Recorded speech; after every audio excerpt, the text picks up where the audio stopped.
Last episode we had big reveal that Damien was indeed the Black Knight. Malice came and agreed to offer black armor for safety of her sisters. Our boys went back to the ship, dropped Rod in there with the mouse, and went straight for City Hall where armor should be located. They met Mayor Easel and finally Damien got reunited with his armor. However, suddenly door behind them shuts and the one standing there is Malice. She would never let Damien have that armor, and the fight between them begins.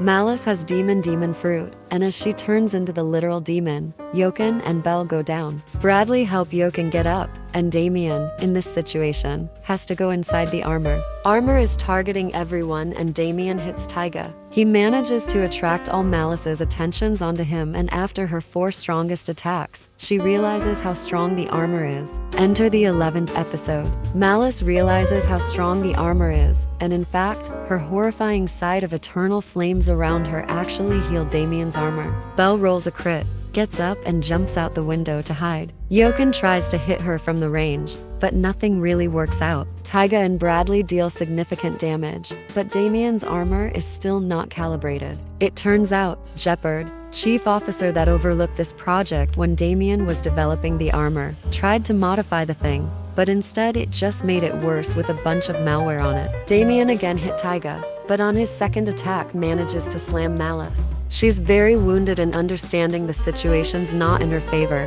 asks Group if they will make sure that Damien won't wear the black armor. Group agrees that they will make sure nothing bad will happen, and Malice surrenders. Jochen cuffs her and the fight is over. Group heads back to the ship. Since the armor is super heavy, Damien decides to go in the armor to the ship. Kai puts blanket over him, so people won't get scared. As Rustage clarifies, people of Acrylic City are terrified of Damien and Black Knight armor because of all the stories about it. On the way out, they see Easel drawing a picture of Malady with the date on it. They reach the ship, and Group decides to call Bailey. Apparently, Damien was relaying all their adventures to her all this time. Bailey congratulates our guys and says to bring the armor to the given coordinates. When Damien asks what will happen to the armor, she has nothing to say. When asked how they lost the armor, Bailey answers that it's confidential and she doesn't know. She does say that she considers them as friends, and if they manage to hand over the armor to said Commodore Gus without any problems, there will be waiting a promotion. On the way to the coordinates,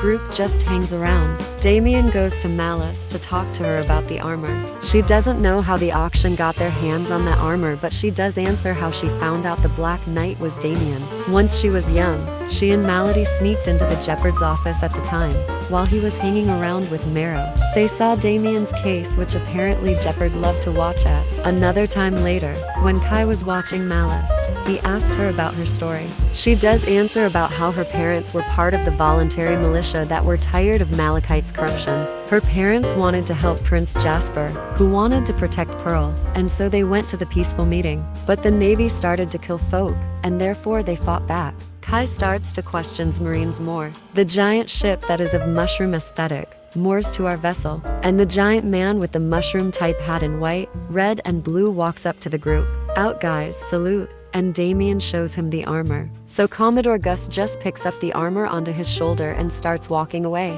Damien tries to convince him to leave the armor off with him since he is the creator, but Gus just coldly answers that the creator is said to be Jeopard. Kai gets annoyed by it and says it to Gus. Gus does recognize Kai as Jiro's nephew and says to be in line. Jochen hits Kai with an elbow to the side, and Kai very unwillingly does salute Gus out. Gus's breath smells like fungus and his laughter style is fungui guy. Bailey calls back and asks about how it went. She mentions how there is one little mission she has for them before heading back to Bollywood. She mentions some island where people are scared of the ghost and asks guys to deal with it to evaluate marine repetition higher. He does call Damien an ensign. Group moors to the said island. Kai asks local fisherman what is the deal. It turns out his name is Salt and he is a brother of the doctor from Bollywood. He says that there are just corpses in town appearing out of nowhere and he just stays out of it. Also, he does mention that they have no mayor and woman named Ninny was ruling things around here. Group goes in to see what is up and read this news article about death of a person in front of some old lady's house. Also, it's midday and there is fog everywhere. They suddenly meet this one guy named Spook who is hunting that ghost. He wears always reflecting light anime glasses. He has slick hair and wears some cool cloak.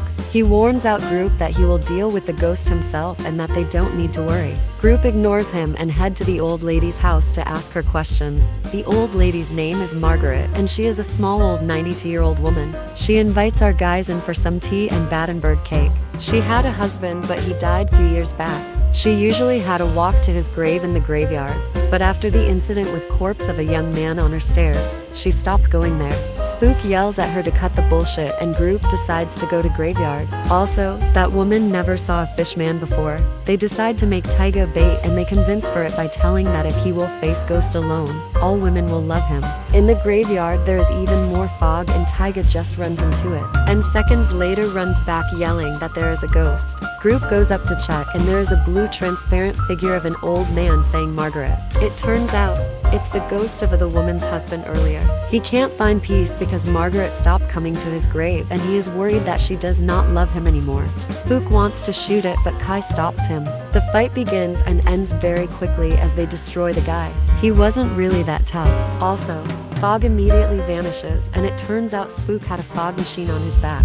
Kai takes his gun and goes for Margaret. He tells her the thing that happened at the graveyard and she decides to check it out. Margaret does mention how Spook was scaring folk in town that there would be less dead people if they chose him as mayor. Once they reach graveyard, Margaret meets ghost of Stanley and explains to him why she wasn't around lately. They hug and Stanley, knowing that his wife still loves him, floats up to the sky. The end of the episode. To be continued.